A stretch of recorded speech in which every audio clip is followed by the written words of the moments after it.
Hi everybody, it's Very Dead. This is Very Dead Gaming. How are you guys doing? Playing Elite Dangerous today and doing some exploration and talking about uh, just how easy it is to get out there. If you've ever wanted to go deep exploring in Elite Dangerous and get way out there and just thought, oh, you know what? I really don't know how to do that and it seems a little bit scary. Well, it can be a little bit, and the first time you start kind of heading out away from everything, it is, but once you get into a routine, it's pretty good.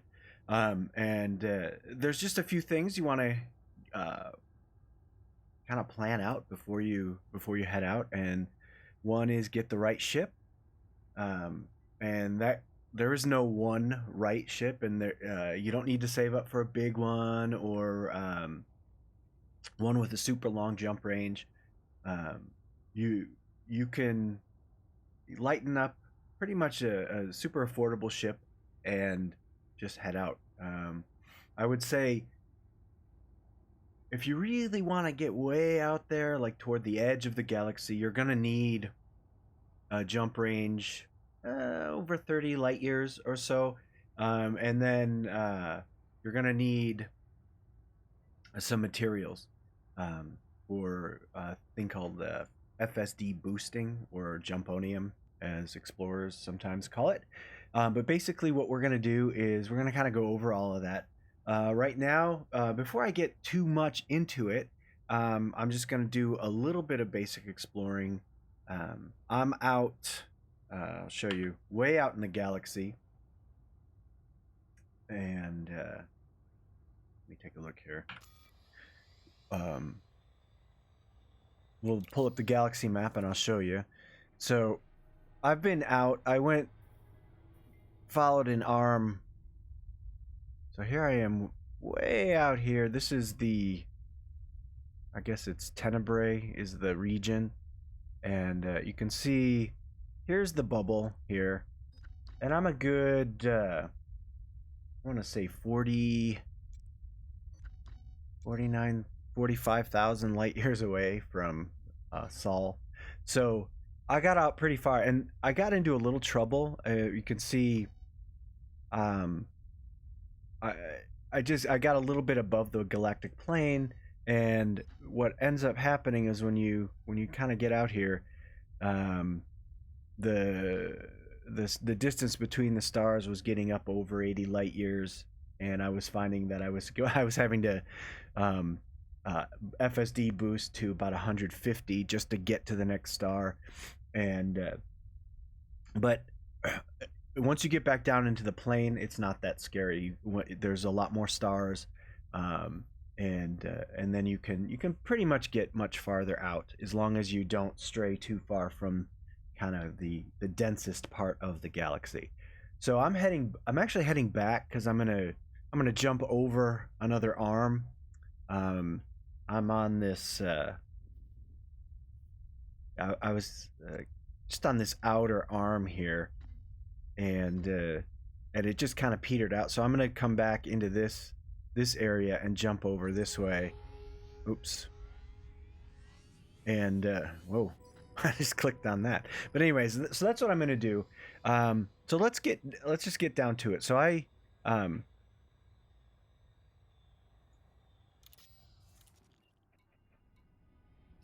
I marked a. Oh. I marked a couple of different systems in the route.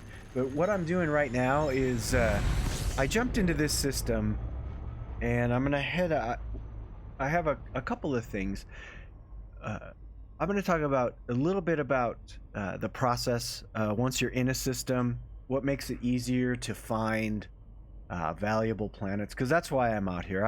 I'm looking to find Earth-like worlds. I'm looking to find high metal content worlds that are terraformable, because those are all worth between right around 2 million to 4 million credits each. And so what I try to target systems that have a good chance of having those types of planets. So right now I'm in a system, and I have there's two planets here that, if you notice in the upper left of my screen here where my mouse is, um, I've got a list of planets, and there's a estimated value next to them. So you can see there's two here that are worth about 600,000, almost 700,000 each. And now that's just for the basic scan. Now I'm going to fly to them and map them, and then that value, you'll see it will jump to 2 million, 3 million, somewhere around there.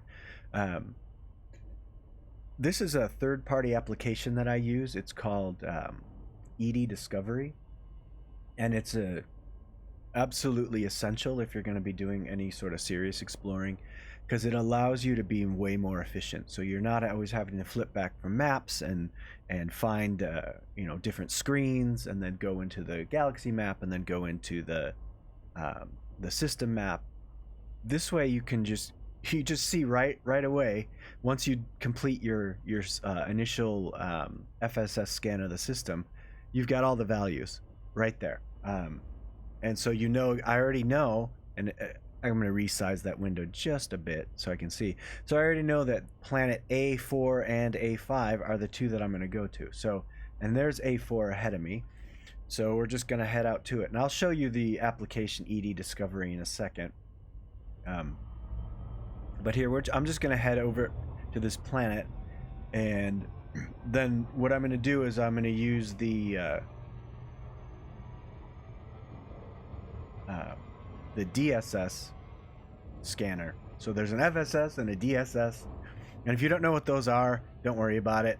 I'll explain them in a bit, and once you see it, you'll be like, oh, okay, that's not too bad.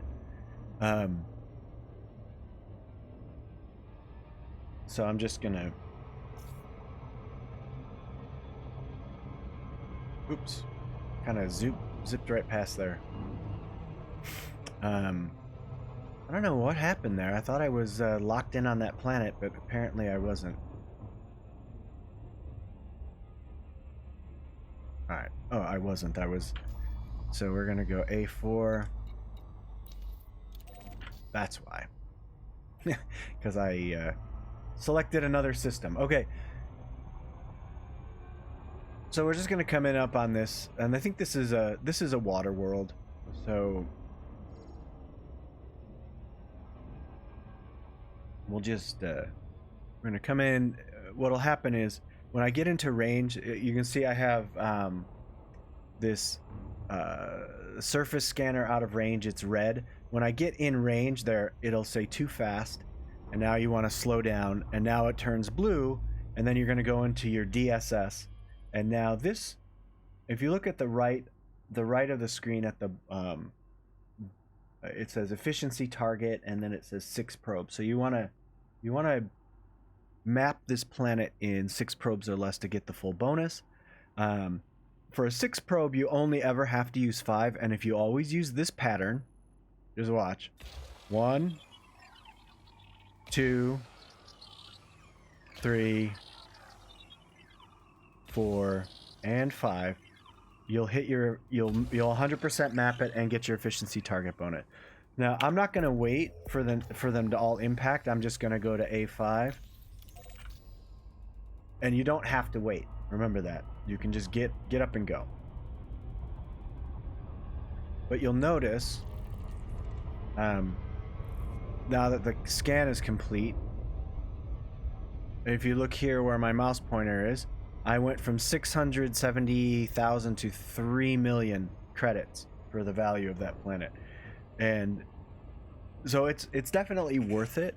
You don't want to scan everything because there's a lot of planets that, well, I don't know, you might be a completionist, someone who just has to scan everything. And if that's your gig, go right ahead and do it.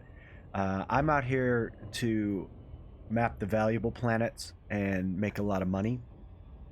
So what I'm going to do is I'm always looking for the terraformables, the water worlds, the Earth-like worlds, and those are the only ones I'm going to hit, and then quickly move on to the next system. So that's how I like to do it. So now I'll just go to the next one, and I'll do the same thing. I'll just map it, and then we'll just jump into the next system. Now, currently, I'm jumping into pretty much every system, and I'm not being selective, but there is definitely a method to selecting star classes that you're going to jump to those systems. You want to select. Well, you know what? Here, let me just map this. I'm getting a little ahead of myself, and we'll go and we'll take a look. I'll stop, and we'll just talk a little bit about what type of star classes, and then I'll get into ship builds and that kind of thing. So this is the basic exploration procedure. You jump into a system. You should use ED Discovery. You should put that little window. You can just put that on your screen. It's a little pop out. The application is really actually very nice for allowing that. That way you always have a quick reference as to what the value of the system is as soon as you jump in. Well, not as soon as you jump in, as soon as you map it. And I'll go right from just a jump into a fresh unexplored system, and I'll just show you the procedure start to finish in a second here.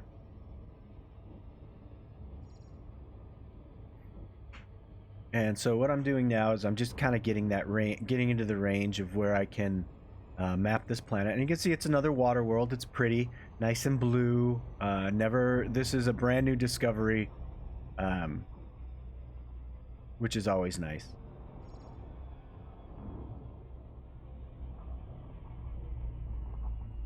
Okay, so now we're just going to do, again, this one is a six probe target, so we're going to use 5. So 1, 2. And just always use this pattern on a 6 probe, and that's it. That's all you need to do. Okay.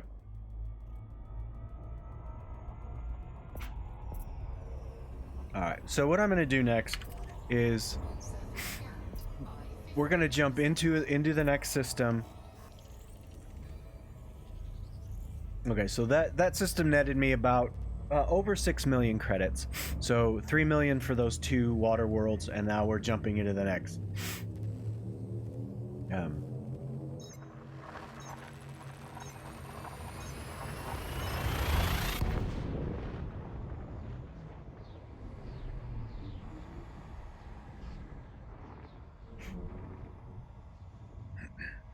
Okay, so this one I'm just going to go start to finish, go through my procedure. So you come in, what I immediately do is I do the discovery scanner, which basically you honk the system. And then I refuel. And now what I like to do is I don't immediately go into the scanner, the FSS. I fly away from the star a bit. And the reason I do that is when I go into the FSS, if you're too close to the main star, it takes up too much of the screen, and a lot of the scannable bodies can be obscured behind it, and then you can't scan them. So I usually go about, I get up, I don't know, a good distance away from it. About 30 seconds or so flying directly away. So now I go into the FSS scanner, which is this. This is where you kind of move around, and now you have to you dial in. It's like a radio tuner. You tune into the signal. Okay, so these are icy bodies. Like, immediately I can see, like, this thing tunes. Look at, I can go up and down, and the scale from left to right, it starts at signal sources, and then it works its way from transient signal sources up to concentrated signal sources, then asteroid clusters, then metal-rich bodies, high metal content worlds, which is what we want, high metal contents. Rocky bodies are not valuable. Ices are not valuable. Rocky ice, not valuable. I would skip all those. But then right after that comes Earth-likes. There they are. There are none in this system. Or you would have a little waveform. And hang on a second.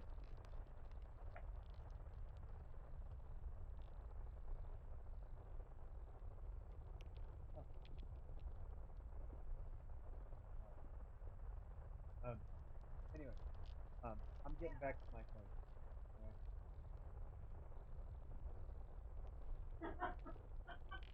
Okay, so anyways, that was my wife just showed up.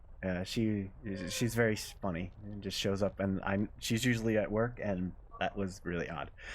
Anyway, so then you got your Earth-like worlds, and then it goes it as you go to the right. Then you've got ammonia worlds. Those are valuable water worlds. So this is the area you want to find planets in.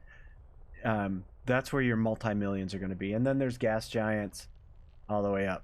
And the only time, like, if I usually don't go after gas giants unless they're way up here in this range, because those are like massive, really rare gas giants.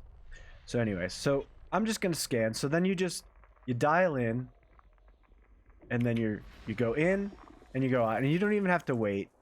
And then you just go on to the next one, and then you have to move your scanner until it highlights it, and then there's multiples. So you go over there, scan that one. And I typically, for these non-valuable planets, I just don't wait. I don't wait for them to...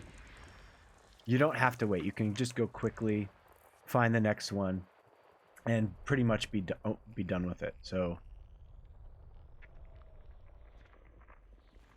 you do get a bonus for mapping or for scanning everything, although it's not really that much. I don't think it's worth it. But so this system is... Normally I wouldn't scan this at all. I would just jump to the next system.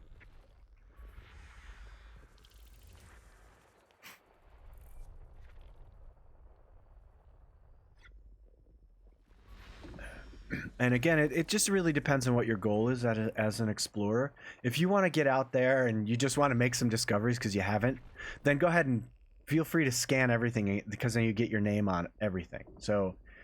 but after a while, that kind of gets a little stale, and then you're like, all right, I'm just going to focus on really high value planets because I want to make billions of credits while I explore. All right, so then what I've done is I've done the whole FSS scanner. You just kind of get out of that. Now what I would do is, because I use ED Discovery, and you can see where I'm pointing to at the left of my screen here, if any of these were above 100,000, then I would...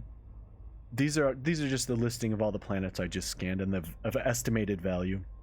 I would go and scan them if they were over 100,000, because typically those will bump up to 500,000 to 1 million, and then when you get like a 600,000 planet, it's gonna bump to 3 million if you go and map it. So, but nothing really of value here. So the next step is then, oh, here, let me get out of there.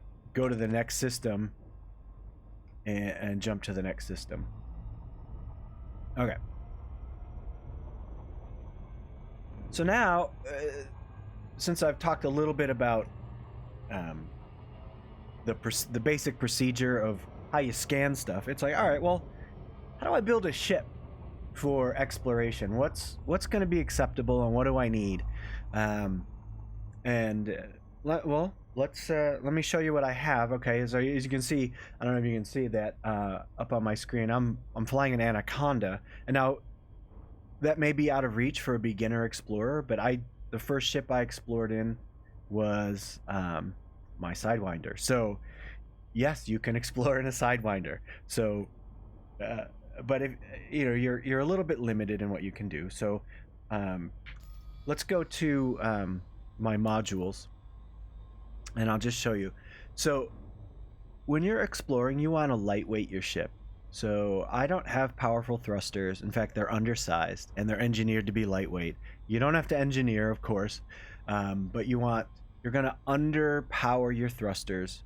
You're going to underpower your shields. I don't recommend going shieldless if you want to do planetary landings and such, because you don't want to accidentally land too hard and just destroy yourself. So I always bring shields. I don't have them on right now. I have my shields off, but you always want to have a shield generator. You can see I have 3 auto field maintenance units. That's because I planned on being out here for a very long time, and this ship I've been out here for in real time, I've been out for over 7 months of actual 7 months. And I haven't played every day, obviously, but I'm about pretty close to 50,000 light years out, and I'm not heading back anytime soon. I'm heading to the other side of the galaxy. So, and the autofield maintenance unit allows you to repair your modules. So you can see, like, my Guardian frameshift drive booster, it's at 98%. Life support 99%, cargo hatch 97. So you can see there's little bits of damage there. I've taken some heat damage when I've jumped in too close. Hey, Major Fish, thanks for the host. I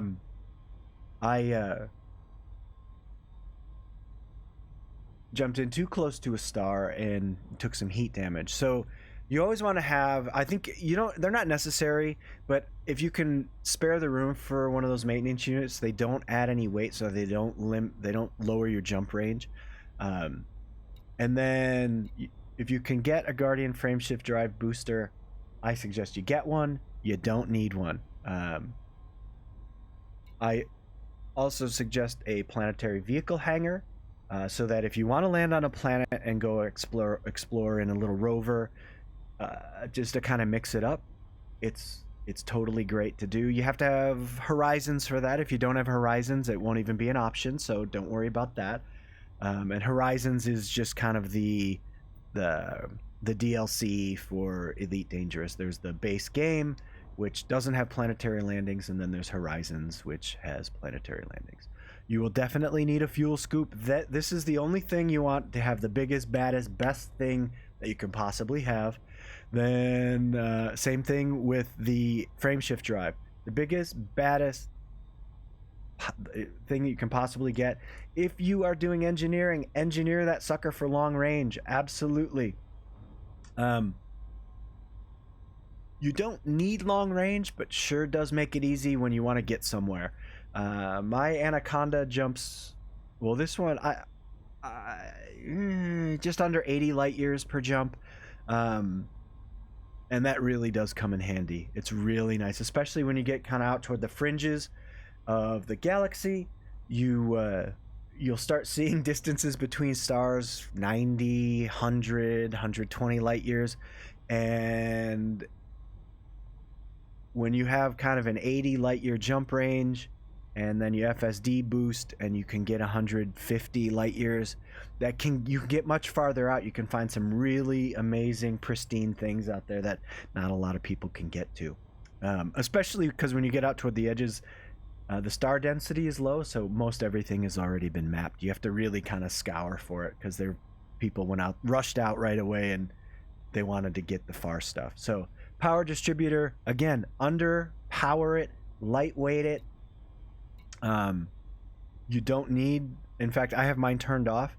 What you do is you just kind of set your pips and then turn it off, because then it saves on fuel consumption and power usage. Life support, lightweight it. Sensors, lightweight, and unfortunately your jig's kind of stuck. Your cargo hatch you're stuck with. I brought a heat sink launcher every now and then. I have it turned off right now, so it's not really doing me any good. But if you jump in too close in between two binary stars and you can't get out quick, it sure is nice to have your heat sink so that you don't blow up. And then I brought repair limpets, so in case I do something stupid like crash into something or damage my hull, I can repair it. And then super underpowered power plant, you always want to go lightweight and small, and that's going to increase your jump range. I mean, the whole thing is about jump range. And then of course you're going to need a detailed surface scanner, and then, like, I have a composition scanner, discovery scanner. So those are basically those are all the modules you need. And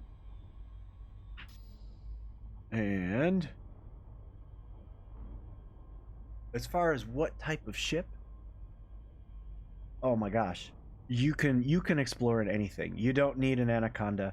Let me see if I can pull up. There's Edie Shipyard is a place where you can go and experiment and build ships. Let me pull up a browser real quick, and or Coriolis.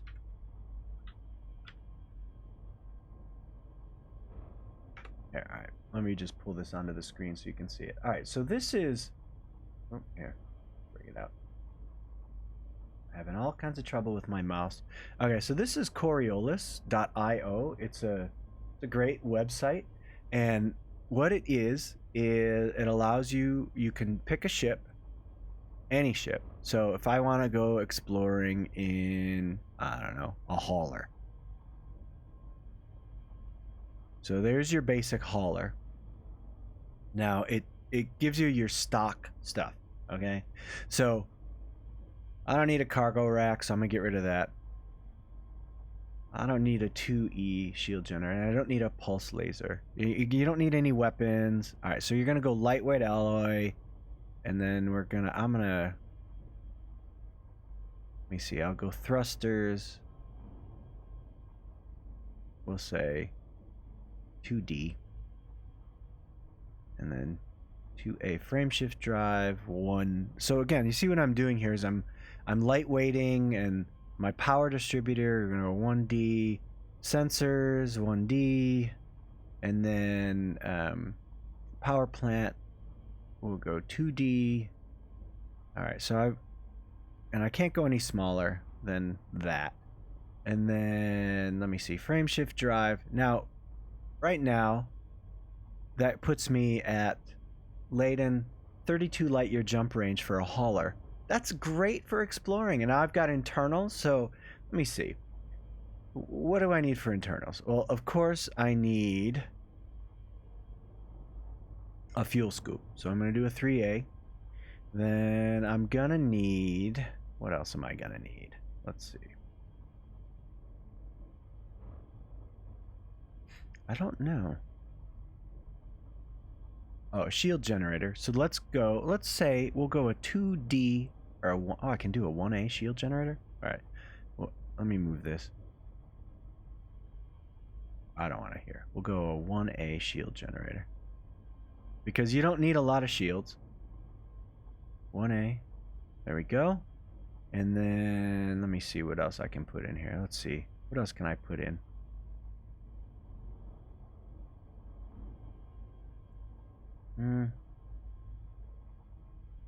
Okay. So pretty much nothing.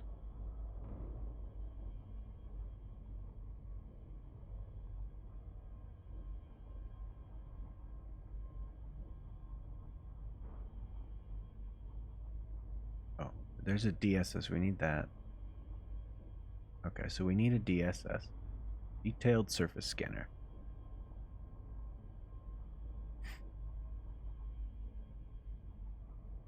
There it is. And then what else do we need? What else can I put on this thing?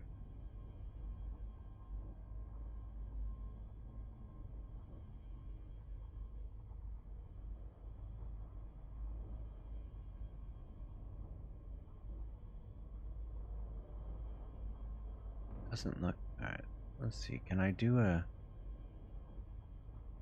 hangar? Oh, I can. Okay, so there's a planetary vehicle hangar. So that means that I can then... Now I can land on planets and explore around. And that's also really good for getting materials. So, like, if you want to do FSD booster and that kind of stuff. So, all right. So, that's pretty much all you need. I'm going to put a AMFU... Yeah. Oh, can't do it. Okay, so I will do that. But then what you do is you power it off down here. So, we'll go... So that's disabled. And what else can I can disable the cargo hatch. And I can disable my power distributor because you're not going to need it. So look, I've got plenty of room underneath my cap for a little bit of engineering. So what I'm going to do is now my range with all that is only 24 light years, and that's that's pretty anemic for jump range. So I would suggest that you go. You're going to engineer this for increased range, and then you're going to go deep charge because it's a lightweight ship. That'll give you probably the most range. And so now I'm just under 40 light years. Now, that's just with engineering your FSD. Now, I could get rid of this and do like a Guardian frameshift drive booster and then add like 5 light years, or I can try and lightweight my ship a little bit more. So I mean, that's not going to do anything. So lightweight and deep plating, that gives me a little bit more hull, but then I can go, all right, oh, what happened to my shield generator? I forgot to put it on. So oh, here it is. So let me engineer this guy. And so you could do like enhanced low power and then strip down, and now we're over 40 light years per jump. And our shields they're paper thin, but they're good enough to like so that you don't kill yourself landing on a planet. You're not going to be in combat with this thing, so don't worry about it. And you know, your top speed not so great, but you could engineer your thrusters. So I could do 2A enhanced performance and then lightweight them. So then we could go, well, we could do clean and then strip down, and then, oh, I can't do it. Darn it. Not enough power. All right, so this is where you kind of get into it. So it's low emissions and then monstered. No, we got to go, we'll say overcharged and then stripped down. Okay, so that now, I mean, my boost speed is 614, and you're moving a lot quicker now. Life support, again, I like to engineer stuff, so lightweight, it just saves on weight. Sensors, I'm going to lightweight those, and then fuel tank, we can't do anything about that. So let me see, detailed surface scanner, no, we're not going to worry about that.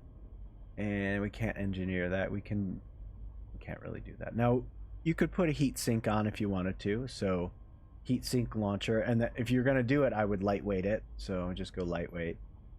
And that puts us just 39.7. Now, you don't need it, and you're over 40. So, it's totally up to you as far as what you do. So, that's basically how I would do it. Go to Coriolis.io.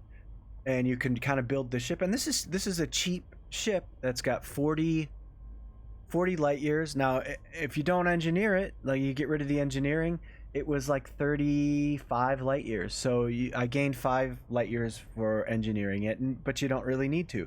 And that is a perfectly acceptable exploration ship. You can cover hundreds of thousands of light years, discover tons of planets. You could make your first 20 billion credits with this guy, and you wouldn't have to get anything else. Now, and you can pick any other ship. Any other ship will work. And that's the whole point. So, let me go ahead and just get that off the screen. There, come on. I just wish my mouse wouldn't hitch up when I jump off the screen. It drives me nuts. Okay, so there you go. That's some basic exploring shipbuilding technique. I'm gonna jump to the next system, and we're gonna see what we find.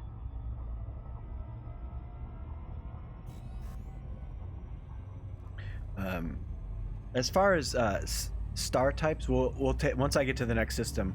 What we'll do is I'll take a look at the galaxy map, and I'll show you guys how to filter. That's the next thing, so that you can pick stars that are important to you, the systems that would tend to have what you want in them.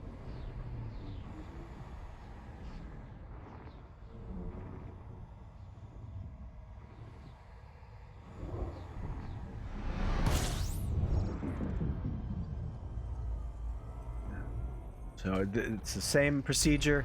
I get in, I scan the system, 18 bodies, so I'll have plenty to scan here. I fuel up and then pull away from the star.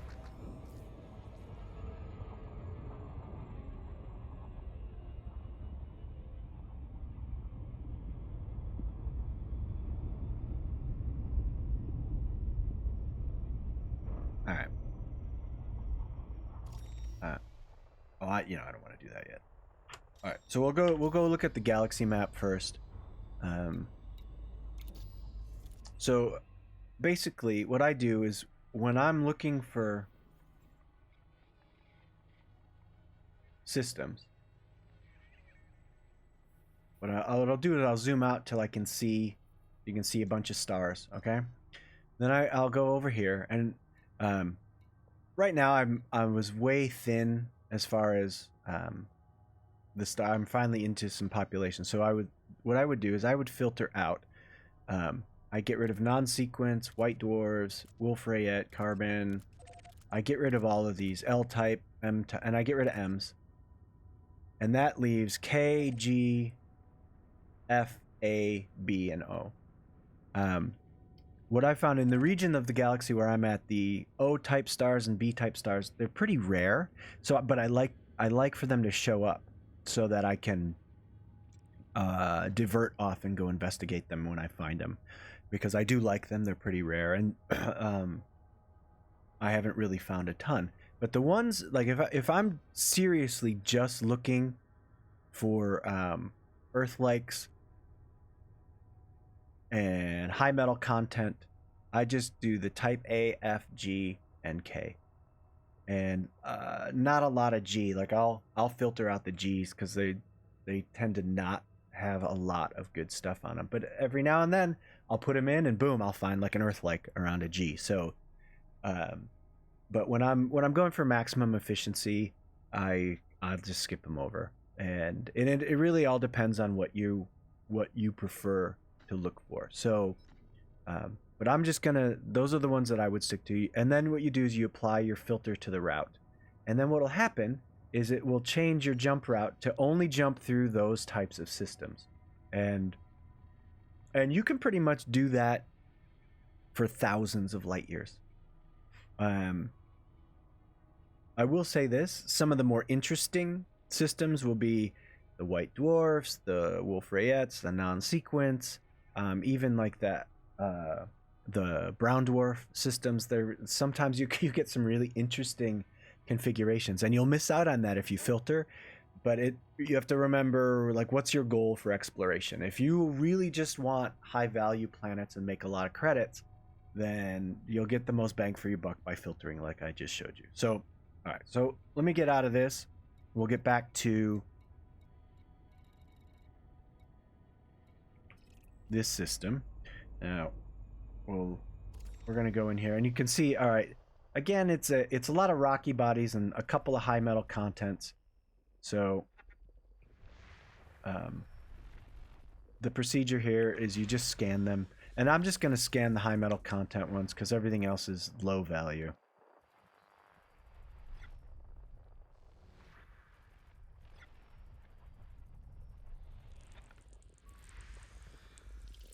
All right, so that's a terraformable. It bumps in at just under 400,000, and that's what I'm looking for. Not very valuable. And I just follow the orbit lines. Typically, they'll all be in the same plane, with a few exceptions. Every now and then you'll get some stragglers that are way off, and you have to go look for them. Alright, so that's all of those guys, and then rocky ice. Alright, so I'm not going to bother with the rest, and we're just going to go to A1. We're going to scan it, we're going to map it, and then we're going to move on to the next system. And that's how you do it. If it drives you nuts that I'm not mapping everything or scanning everything, and you just have to do that, by all means, go ahead. I've just been out here for so long.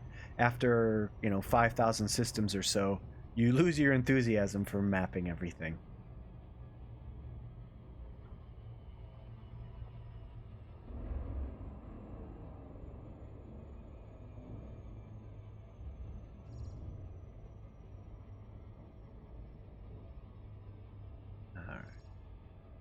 And so I'm just going to map this last one. I'll show you how the value jumps, and that's basically it. That's how easy it is to explore. You can get any base ship. The key to remember is make it lightweight. Extend the jump range as far as you can. Add a few things. Make sure you have a discovery scanner.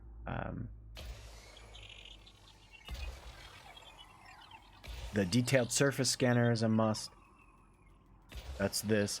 And if optional, a planetary vehicle hangar and the little rover, so that you can go and land on a planet. And if you need to collect materials, or for FSD injection, or if you need to, or if you just want to change it up and explore some cool terrain.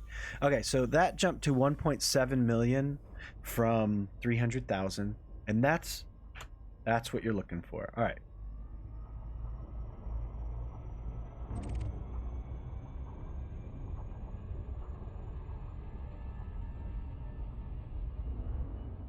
And you can see how far that's the Milky Way galaxy, and it's just nice and faint and way far away. So all right, that's pretty much it. That's all there is to exploration. If you have any other suggestions, things that I missed that are pretty obvious, because I do a lot, or you want to just talk more about like what you found is more successful for exploration, please leave a comment. I'd love to hear from you guys. Definitely like to talk more about this. I'll be back on talking more about exploration, mining, everything Elite Dangerous. It's one of my favorite games. I've been playing it for thousands and thousands of hours, and I just love that even though I've been playing it this long, I always learn new things that I had no idea, and that's just how deep the game is. There's all kinds of different cool little things to do. If you're just starting out, be patient. It can be frustrating. It can just be maddening how just detailed and difficult everything is. I mean, even just setting up your controllers can be a nightmare. So hey, hang in there, take your time, and if you like the stream, I multi-stream, so like, follow, subscribe, click the notification bell so you know when I'm gonna be on again when I go live. But definitely come on back. I always like to chat with you guys and talk some more elite. Let me try to talk some more Elite Dangerous, and I will catch you guys next time. And thanks for watching.